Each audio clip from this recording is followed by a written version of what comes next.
अस्सलाम वालेकुम जी। आज की रेसिपी है मीठी, क्रिस्पी और बिल्कुल खस्ता।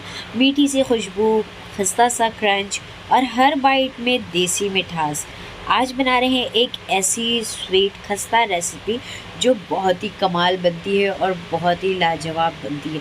और आप जब इस रेसिपी को ट्राई करेंगे तो आप भी मुझे कमेंट करेंगे कि रेसिपी तो बहुत ज़बरदस्त बनती है और बहुत ही फटाफट कम वक्तों में आसानी के साथ बनकर तैयार होती है। तो अब तक अगर आपने चैनल को सब्सक्राइब नहीं किया तो सबसे पहले चैनल को सब्सक्राइब कर दें और वीडियो को एक लाइक ज़रूर करें। तो चलिए जी शुरू करते हैं खस्ता रेसिपी। है 1 किलो आटा, पाव किलो मैदा और मैदा यानी कि 250 ग्राम मैदा। ये दोनों चीज़ें इसमें है मिक्स। और इसी में अगर आप चाहें तो सिर्फ मैदे के साथ भी इसे बनाकर ट्राई कर सकते हैं या फिर सिर्फ आटे के साथ भी आप इसे बनाकर तैयार कर सकते हैं। और अब इसमें डालना है 100 ग्राम ऑयल।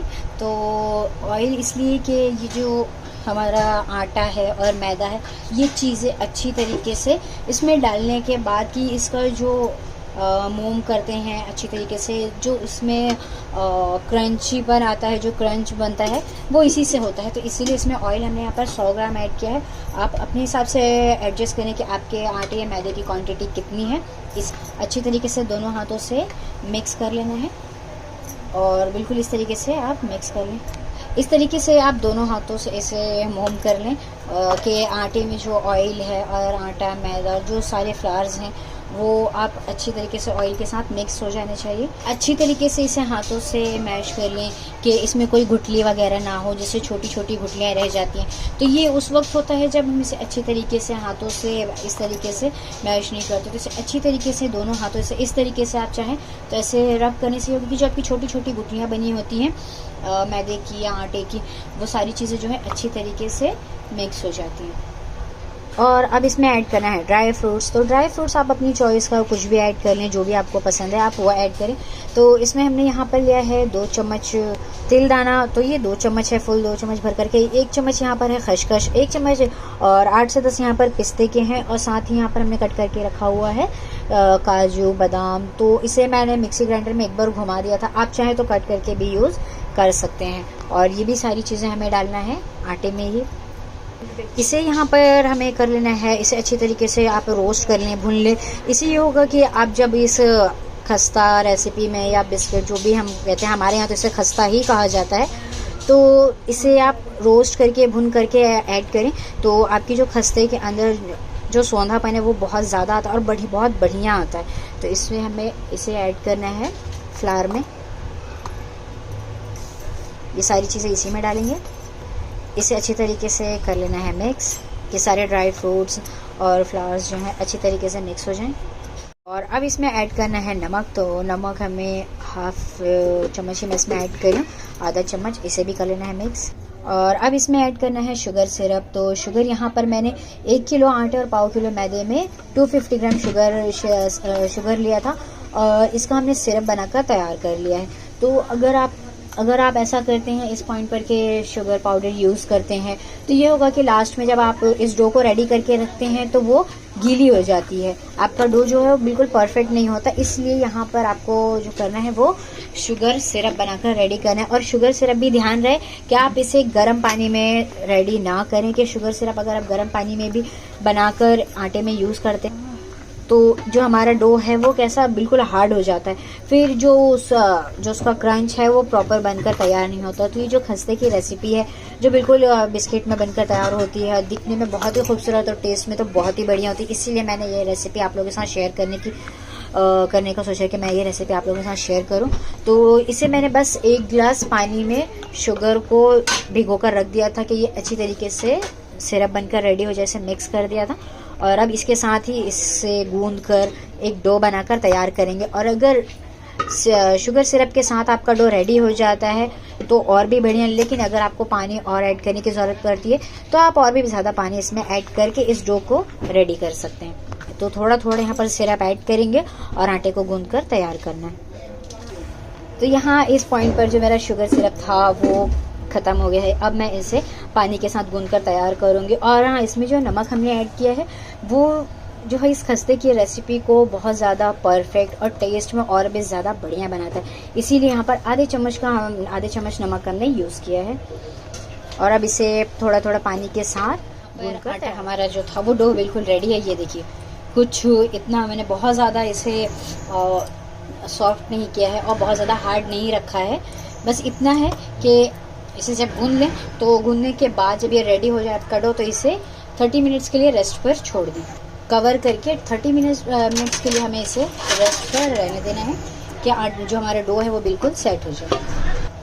और अब यहाँ पर हो गए हमारे 30 मिनट्स कंप्लीट और इस आटा भी हमारा सेट हो गया है, डो बिल्कुल सेट हो गया है। और अब लेना है हमें कुछ इतना बड़ा पोर्शन लेना है आटे का और इस तरीके से अच्छी तरीके से कर लें, इसे पेड़ा बनाकर तैयार कर लें। तो पेड़ा जो है वो हमारा बड़ा होना चाहिए। और अब इस पे करेंगे ऑयल ग्रीस और इसे करना है बेलकर तैयार। दोनों साइड से ऑयल ग्रीस कर लें कि इसे इजीली बेलकर हमें इसे तैयार करना है। तो बहुत ज़्यादा हमें इसे पतला नहीं रखना और बहुत ज़्यादा मोटा नहीं। तो इस तरीके से इसे बेलेंगे। और ये कुछ इतना मोटा होना चाहिए, ये देखें, बहुत ज़्यादा पतला नहीं, बहुत ज़्यादा मोटा भी नहीं। इतना रखें कि जब हम इसे डीप फ्राई करें तो ये अच्छी तरीके से अंदर से बाहर से हर तरफ से परफेक्टली फ्राई के। बहुत ज़्यादा पतली ये अच्छी नहीं लगती। तो ये खस्ते की जो रेसिपी है कुछ मोटी हो तो ही। और अब इसे हमें कट करके तैयार करना है। तो इसे देना है, आप चाहें तो आप अपने हिसाब से स्क्वायर शेप दे दें, जैसा भी आपको लगे, या फिर आप बिस्किट का शेप दे दें, बिल्कुल सर्कल बनाकर तैयार कर लें। और मैं इसे कट कर रही हूँ, कुछ ये यूँ कट करके हम तैयार कर रहे हैं इस तरीके से। बाकी के आटे की भी हमें सेम कतली बनाकर तैयार करनी है। तो यहाँ पर मैंने कतलियाँ काट ली है, इसे रखना है एक साइड पे। और बाकी के जो आटे हमारे रखे हुए हैं उन सबको भी हमें कतली बनाकर, और भी कतलियाँ यहाँ पर हमने कट करके तैयार कर ली हैं। और अब यहाँ पर ऑयल भी साथ रख दिया था कढ़ाई में कि ऑयल अच्छी तरीके से गर्म हो जाए। तो यहाँ पर मैं रिफाइंड ऑयल का यूज़ कर रही हूँ और ऑयल हो चुका है गर्म। तो बहुत ज़्यादा इसे हमें हाई नहीं करना, हाई हीट नहीं करना।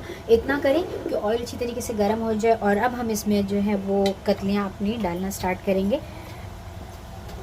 तो एक एक करके सारे जो पीसेस हमने कट करके तैयार किए हैं वो इसमें ऐड करेंगे। और गैस का फ्लेम हमने मीडियम रखा हुआ है और मीडियम फ्लेम पर ही इसे फ्राई करना है। अगर आप गैस का फ्लेम ज़्यादा हाई कर देते हैं तो ये होगा कि अंदर से कच्ची रह जाएंगी हमारी कतलियाँ और बाहर से अपना कलर जो है वो डार्क कर लेंगी। तो गैस का फ्लेम हमने मीडियम रखा है और मीडियम फ्लेम पर ही इसे हमें फ्राई करके हटाना है, फ्राई करना है। और अब हमें इसकी साइड करना है चेंज। तो जब हमने इसमें डाला था तो उसके बाद करीब 2 मिनट तक के इसे हमें एक साइड से पकने देना है। और अब इसकी साइड हमें कर लेना है चेंज। तो चेंज करते वक्त हल्के हाथों से इसकी साइड को चेंज करें और इसकी साइड चेंज करके ही हमें इसे अच्छी तरीके से फ्राई करना है। और बहुत ज़्यादा डार्क नहीं करना और बहुत ज़्यादा लाइट नहीं रखना। गोल्डन ब्राउन कह लें तो भी बेस्ट होगा। वैसे आज की हमारी ये खस्ते की रेसिपी आप जब ट्राई करें तो मुझे कमेंट में फ़ीडबैक ज़रूर दें, क्योंकि ये बनाने में भी इसे वक्त नहीं लगता और जब ये बन जाती है तो इसे ख़त्म होने में भी वक्त नहीं लगता, क्योंकि ये बनती ही इतनी टेस्टी है और घर के हर मेंबर को ये बहुत ज़्यादा पसंद आती है। तो हमारे घर में तो ये आए दिन बनते ही रहता है। तो इस वजह से मैंने सोचा कि आपके साथ भी रेसिपी हमें शेयर करनी चाहिए। और हमारे यहाँ इस रेसिपी को खस्ता रेसिपी कहते हैं और आपके यहाँ इसे क्या कहा जाता है ये मुझे आप कमेंट में ज़रूर बताएं। तो यहाँ पर इसकी साइड चेंज करते हुए भी दोनों साइड से ऐसी अच्छे तरीके से बिल्कुल गोल्डन फ्राई करके निकालना है, या गोल्डन ब्राउन कह लें।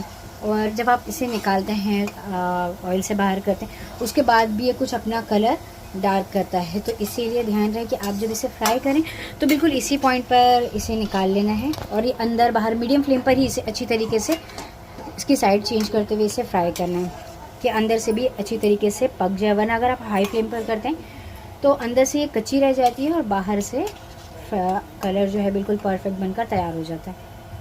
सारे जो पीसेस हमने कट करके तैयार करके रखे हैं कतली के, इसी तरीके से सबको फ्राई कर लेना है। बाकी की भी जो कतलियाँ थी वो हमने फ्राई कर ली हैं और इसे भी निकाल लेना है एक प्लेट में। तो ये सारी चीज़ें जो थी, जो सारी कतलियाँ या जो सारे खस्ता हम बोल सकते हैं, तो इसे कर लिया है अच्छी तरीके से फ्राई। और अब आप इसे चाहें तो एक एयरटाइट कंटेनर में और रख सकते हैं। हफ्ता 2 हफ्ता इसे रख के हम खा सकते हैं। या आप अगर ट्रैवल कर रहे हैं तो भी आप इसे बनाकर रेडी कर लें और फिर पैक कर लें, तभी भी ये रास्ते में भी बहुत काम आती है। हमारे यहाँ तो इसे ऐसे भी बनाकर तैयार करके घर में रखा जाता है, और जब हम ट्रैवल करते हैं तो फिर तभी भी हम इसे यूज़ करते हैं।